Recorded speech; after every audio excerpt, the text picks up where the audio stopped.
Hey, everybody, it's Father Edward Looney, and I wanted to provide a few updates about my health from a few of the different picture posts that you may have seen over the last few days. The first picture post you saw was last Saturday. I had this little ear wick that was inserted into my ear, and it was to help get medicine into the ear canal so that the swelling in the ear canal could be reduced. So I still am suffering the remnants of the ear infection, actually. It seems like maybe it has improved. I know it has because on Monday, the severe pain that I was in, like a pain that was a 12 out of 10, and a pain that required ibuprofen every 4 to 5 hours, that pain began to lessen. And in fact, I no longer required ibuprofen, but I continued it only to make sure that the swelling in the ear didn't increase. One of the things, though, that I've noticed is I still have this ringing sensation in my ear, and I do have some noticeable hearing deficits as a result. So I have to go into an ENT doctor to have my ear looked at. I have to go to an auditory appointment before that. They're right back to back, but they're going to examine the hearing loss and also then the ear and to see if there's anything to reverse, especially the ringing that's been going on in my ear now for more than 11 days. So that's kind of an update about that in case you were wondering. The second thing, obviously, I have this huge bandage on my head.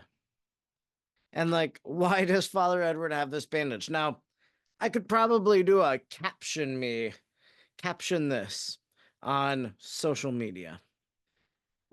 You could probably then share, did you get into a fight? What does the other person look like? You could leave whatever caption you would want. So, what happened here? It's kind of a comical story, but not really. A comical story of what led me to this. So, uh, I call it, well, no, I'm not going to tell you. Obviously, if you're watching this, you've seen the description, so you know what I'm going to share. But, anyways, uh, back a few months ago, I had this thing on the back of my head, and I didn't know what the thing was. I can't see back there. And when I would feel it, just felt like, a skin tag or something. But what I noticed was that the skin tag that was there was getting bigger and bigger and bigger. I'm like, oh, that's a little odd. So I had several people looked at this, and they all told me, they said, yeah, that's a skin tag. And so it was just getting, again, bigger and bigger and bigger.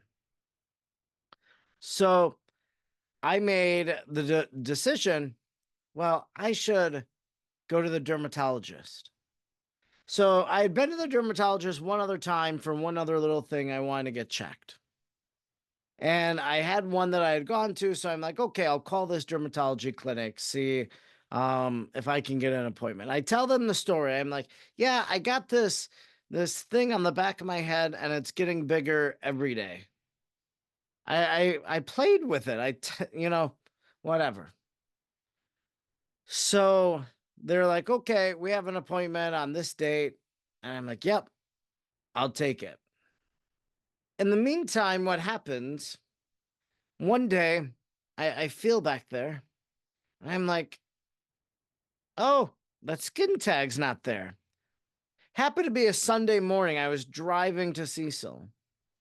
So I come home from Cecil and I go and I'm like, okay, well, whatever it was has to be in my bed. And I remembered that I had slept awkwardly in bed with the pillow like in a contorted in an odd position. And so I go to my bed to look for whatever it is for the skin tag, just so that I could see what it was or what it looked like.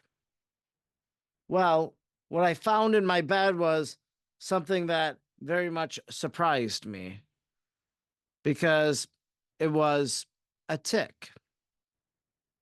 I literally had a tick on the back of my head for probably 3, 4 weeks. The bizarre thing, people, person after person looked at it. Everybody thought it was a skin tag. Now, if you look at it, so if you could see the color there, like you can't really because the light reflection, but essentially it's this light brown. It's different than any tick people had ever seen. It makes me think that I picked it up while walking along a trail in Washington State, and then I carried this tick back. So, anyways, so I look at my bed and there's this tick. Like, that's gross.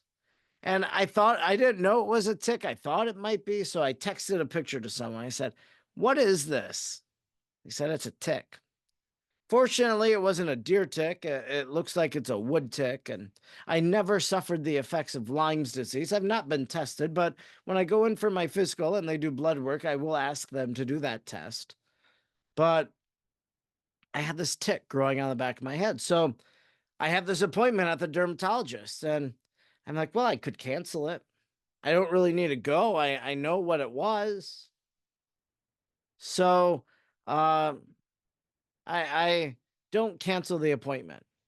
And one of the reasons I don't cancel is because on the side of my head, I had like this wax mole. Doctors had looked at it years ago. And every time I would get my haircut, they would like bump into it, they would nick it. And it was just cosmetically and just, it was inconvenient. I said, well, you know what? I have this appointment at the dermatologist. I'm just going to go. I've been told they could remove this at any time. They told me that at the last appointment I had years ago. And so I'll get that removed from the side of my head. Have the appointment. Why not? They'll get a kick out of the story of the tick. Life goes on. I get this removed. So I go in for the appointment, tell the story like I just told you that I had a tick on the back of my head for months, for weeks rather. And so this doctor, this PA or whatever is feeling around, and she looks at the tick bite because I knew exactly where it was, and she's like, "Oh, that's healing. That, yep, it was a tick bite that was there." So then she's like looking around, and she looks at this, and she's like, "Yep, we could take that today, no problem at all." So she's feeling around, and on the top of my head, she finds something, and she's like, okay, we need to take that. We need to take a test of that. I'm like, okay, do whatever you got to do. Like, you're the professional. And then she like keeps, combing through, feeling. And then she gets to my forehead and she said, "Oh no." Not words you want to hear from a doctor. "Oh no." She's like, "I got to take this as a sample. There's a lot of blood vessels to this on your forehead." And so she took the little biopsy sample or whatever, and so if you have skin cancer or whatever, they call you. If you don't hear from them, you'll get a letter in the mail. So it had been, and they tell you it'll take 7 to 14 days. Now we were at day 14. I'm like, oh, look at this, day 14. So every day I've been checking my PO box to make sure like the letter didn't come, and like I was waiting for that letter to put me in the clear. Well, the letter didn't come, and all of a sudden on my phone it says new dermatology clinic, and like, oh no, this is the dreaded phone call. So I pick up, and they're like, yep, one of the things we tested came back as cancerous.